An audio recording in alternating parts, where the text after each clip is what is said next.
കൈവിട്ട പലരും സുരക്ഷിതം എന്ന് തോന്നുന്ന പല സ്ഥലങ്ങളിൽ നിന്നും ഇറങ്ങിപ്പോകേണ്ട ഗതികെട്ട അനുഭവം പങ്കുവെക്കുന്നത് കേട്ടിട്ടുള്ളത് കൊണ്ട് സ്നേഹമുള്ള ദൈവപൈതലെ ഈ വചനം ഒരു ധൈര്യമായി കാത്തു സൂക്ഷിക്കണം.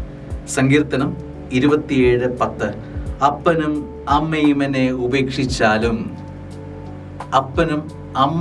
ഉപേക്ഷിച്ചാലും കൂടെ കാണുമെന്ന് ഉറപ്പ് പറയുന്ന പല കരങ്ങളും നിന്നെ കൈവിട്ട് കളയും.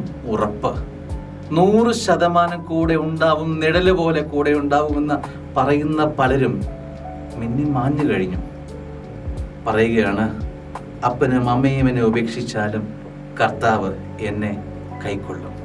ഇതൊരു ധൈര്യമാവണം. ഉപേക്ഷിക്കുമെന്ന് മനസ്സിൽ പതിച്ചേക്കുക, പക്ഷേ കർത്താവ് നിന്നെ കാത്തുകൊള്ളും. ആമേൻ.